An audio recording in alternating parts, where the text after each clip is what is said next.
To the world that never wrote to me. The simple news that nature told with tender majesty. Her message is committed to hands I cannot see. For love of her, sweet countrymen, judge tenderly of me. No more changes to that one, I think.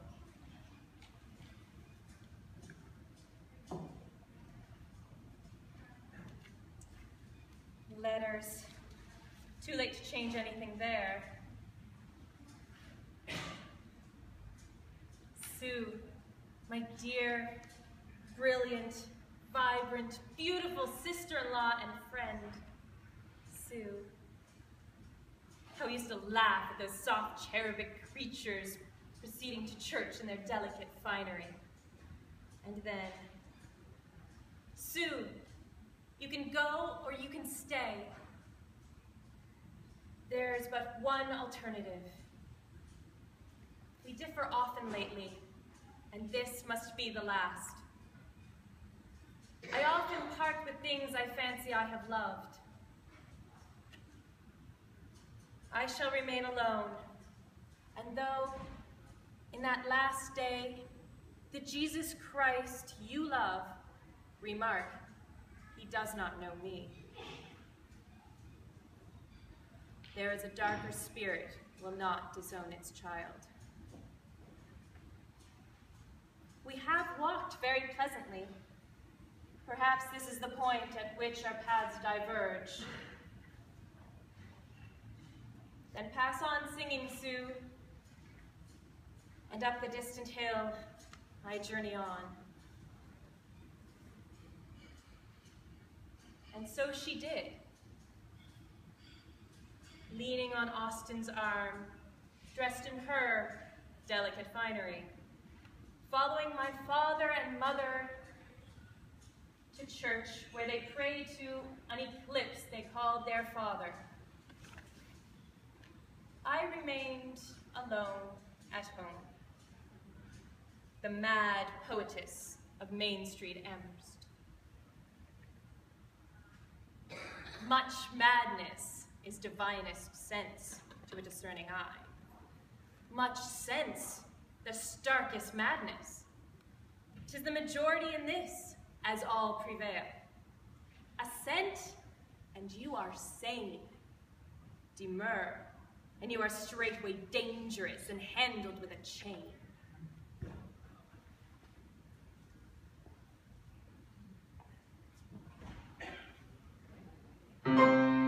Why do they shut me out of heaven? Did I sing too loud? But I can sing a little minor, timid as a bird. Wouldn't the angels try me just once more? Just see if I trouble them, but don't shut the door, don't shut the door.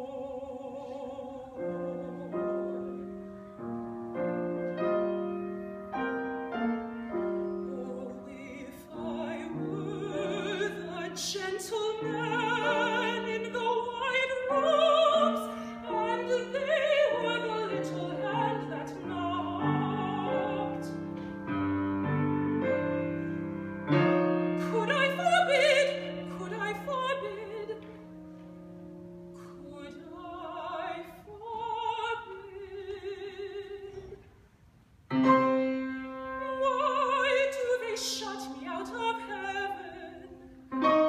Did I sing too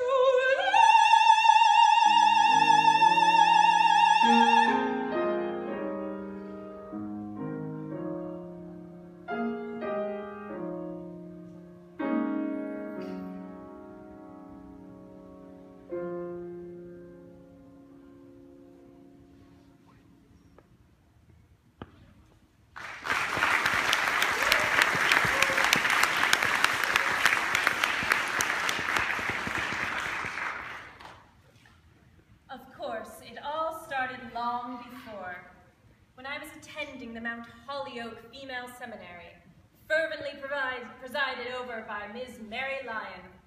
She and her staff were anxious, and that is putting it mildly, that all the girls reflect upon their sins and declare themselves for God. I was in a special class for the unrepentant. But as I was never sure what I should be repenting, and was unwilling to acknowledge unspecific sins, I remained unrepentant, and hence became something of a curiosity to the other girls, like some exotic creature dropped into their midst. Civilization spurns the leopard. Was the leopard bold? Deserts never rebuke her satin, Ethiop her gold, tawny her customs. She was conscious, spotted her dun gown. This was the leopard's nature, Signor. Need a keeper frown? Pity the pard that left her Asia. Memories of palm cannot be stifled with narcotic, nor suppressed with balm. After I left Mount Holyoke, I actually began my education. Ben Newton was a pupil in my father's law office, an apprentice lawyer. We saw much of him at home, and for me, he opened the door to literature. He was a gentle yet grave preceptor, guiding my first faltering steps. He believed I could write. All can write autographs, but few paragraphs, for we are mostly no more than names. He wrote this when he left for Worcester in August 1849. Less than 4 years later, he was dead. I shall never forget him. He believed I could write.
Alone. Of course, I have never been completely alone. No one who writes ever can be. But still, the whispers of the house, the hum and rattle of the street, feel distant against the insistent hiss of your own blood circulating. The febrile brain ticks out new fancies.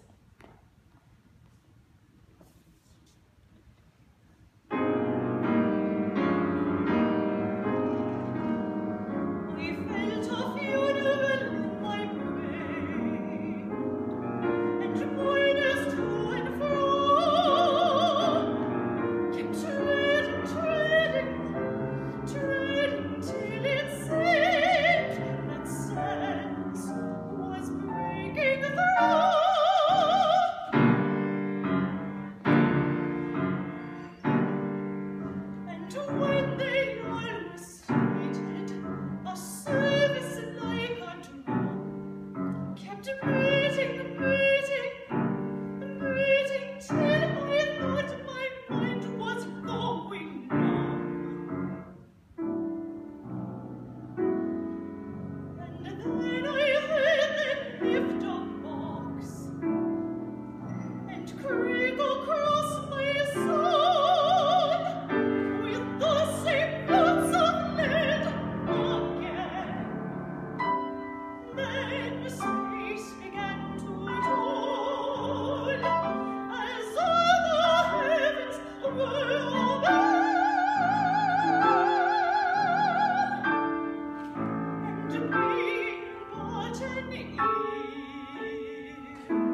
and I dropped down and hit a world at every crash, and finished knowing then.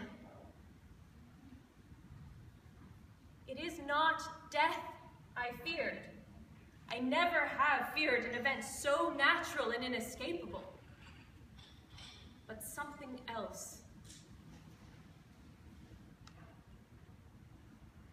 It was not death, for I stood up, and all the dead lie down.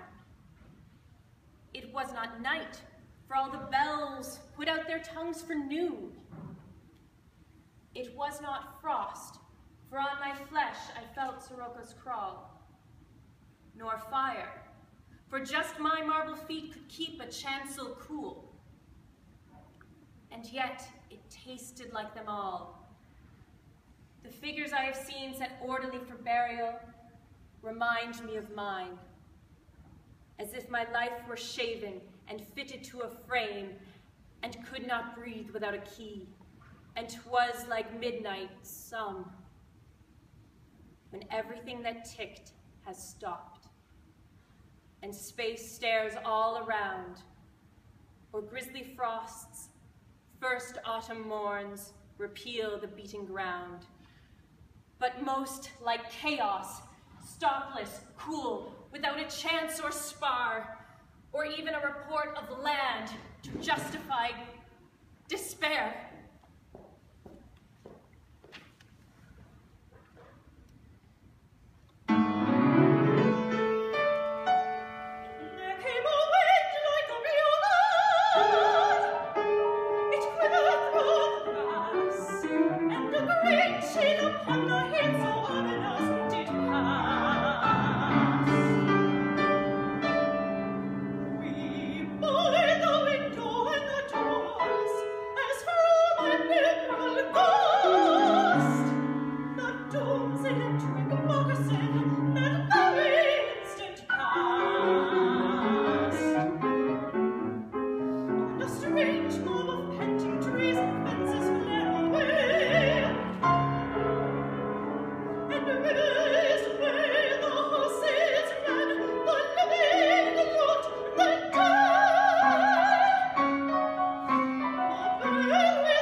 One of the joys of humankind, if not the joy, is in learning how the world around us works.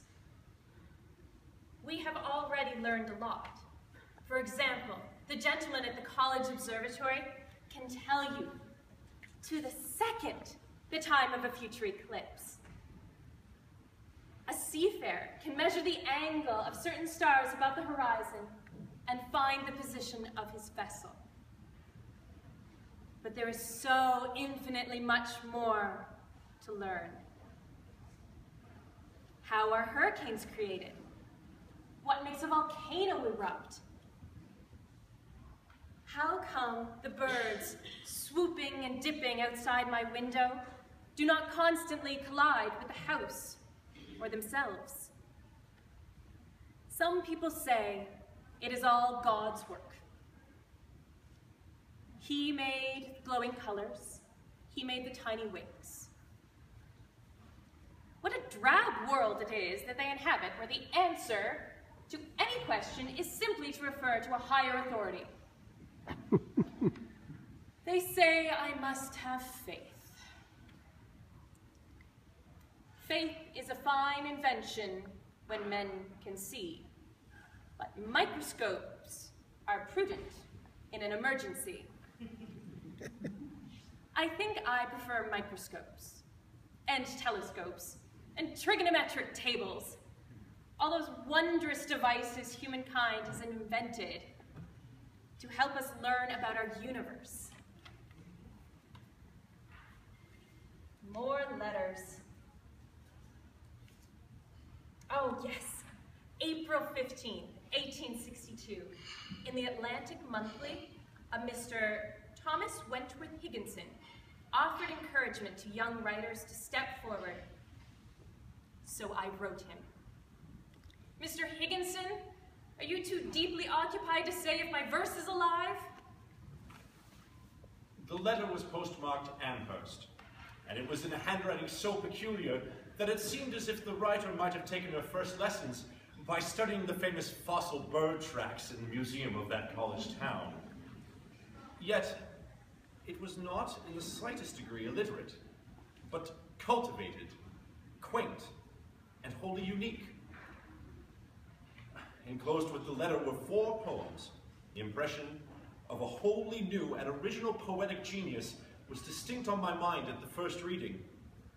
But it was a problem to decide what place ought to be assigned in literature to what is so remarkable, yet so elusive of criticism.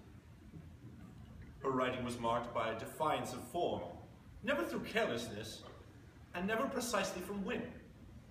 Often, too, she was obscure and sometimes inscrutable. The combination of deliberately imperfect rhyme, broken rhythm, and frequently unpoetic vocabulary meant that I was unable to recommend immediate publication. However, I was anxious to find out more about this enigmatic writer and to see more of her work. Thank you for the surgery. It was not so painful as I supposed. I bring you others as you ask, though they might not differ. You inquire my books.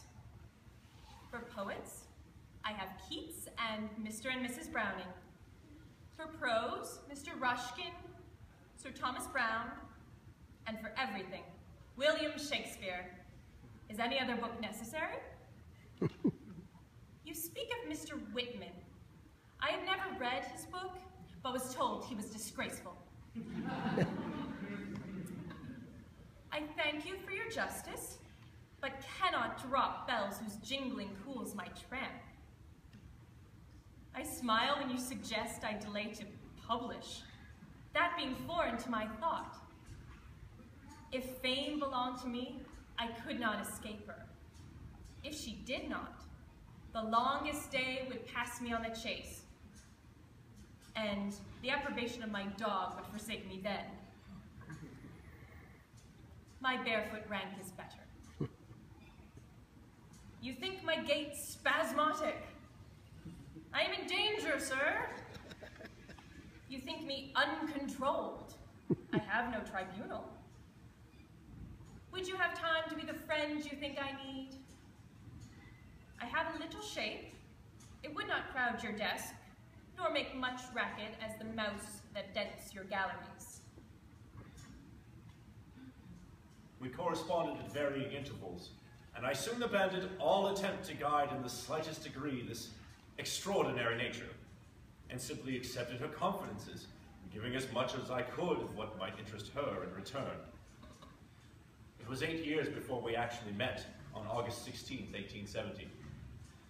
Initially, she appeared to be a plain, shy little person, but she soon began to talk, and thenceforward continued almost constantly, pausing sometimes to beg that I would talk instead, but readily recommencing when I evaded.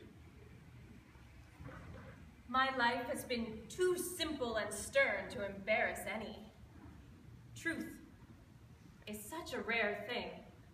It is delightful to tell it. I find ecstasy in living. The mere sense of living is joy enough. How do most people live without any thought? There are many people in the world. You must have seen them. In the streets. How do they live? How do they get strength to put their clothes on in the morning? If I read a book, and it makes my whole body feel so cold, no fire can ever warm me, I know that is poetry. If I feel physically as if the top of my head were taken off, I know that is poetry. These are the only ways I know it. Is there any other way? I never was with anyone who drained my nerve power so much. Without touching me, she drew from me. I am glad not to live near her. A kind and modest gentleman who saved my life and shared my grief. This fell Sergeant Death may not always be swift in his arrest, but he is sure. Father, Mother, dear Samuel Bowles, and many, many other friends have slipped into oblivion one by one.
Must become more personal.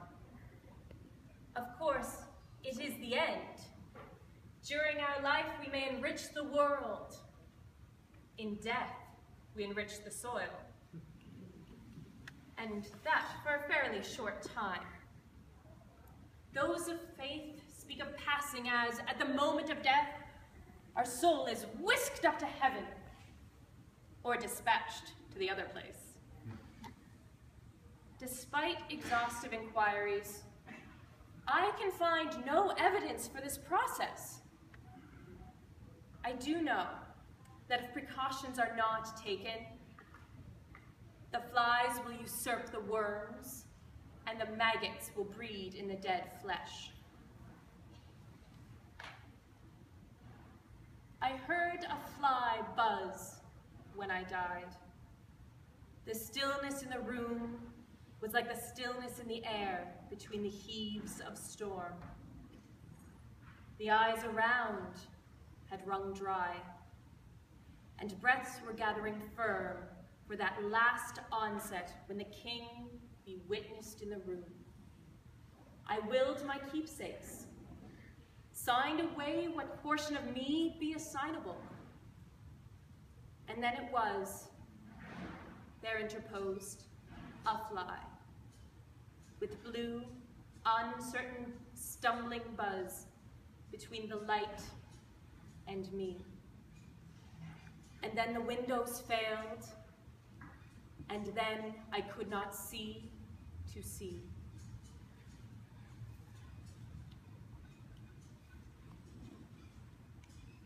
But yes, I am sure we do have souls, although I do not believe they're neat little packets to be extracted from the body like an immaterial appendix. And those souls can claim some kind of immortality. Ben Newton lives on in my heart and the hearts of his wife, family, and many, many dear friends. And writers, well, will Shakespeare ever die? I do not think so. Yet, when this quintessence of dust returns to dust,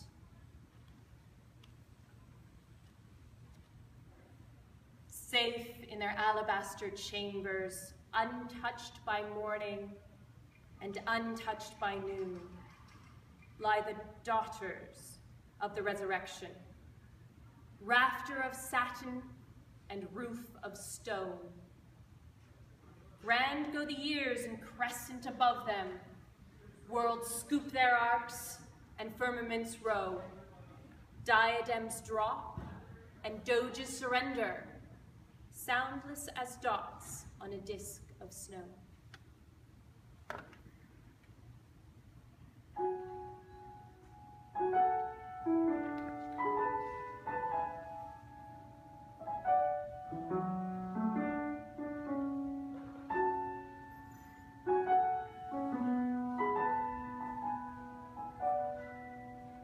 Because I would not stop for death,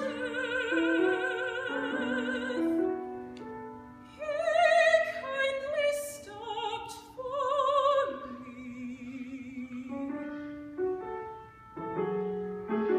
The carriage held but just ourselves and immortality.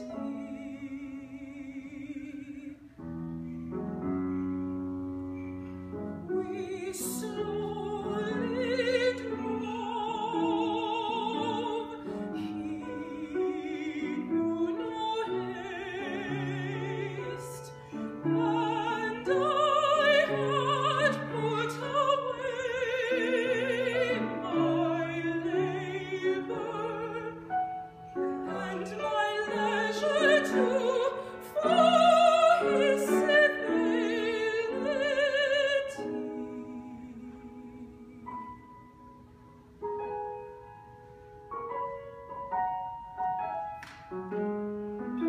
We passed the school where children played, their lessons scarcely done.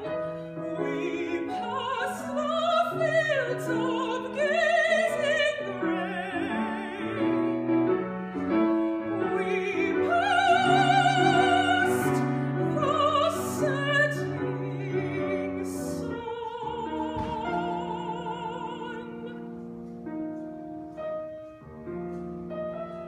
We paused before a house that seemed a swelling of the ground. The roof was scarcely visible, the cornice but a mound.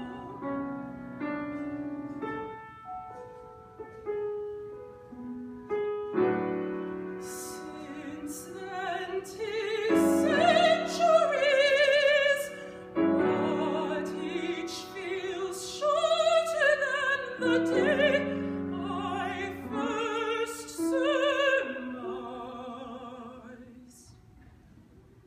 The horses' heads were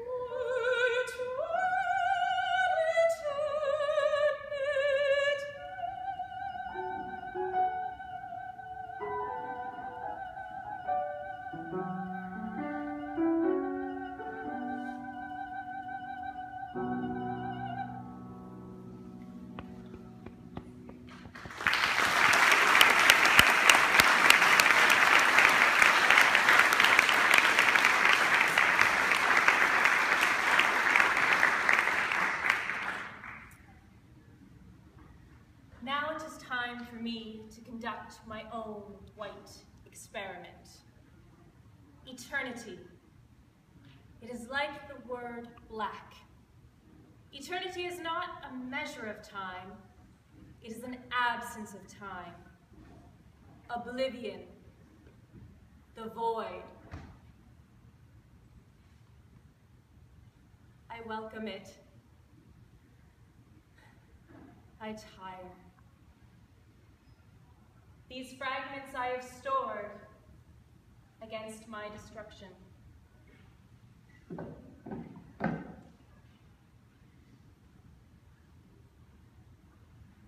The possibility to pass without a moment's spell into conjecture's presence is like a face of steel that suddenly looks into ours with a metallic grin. The cordiality of death who drills his welcome in.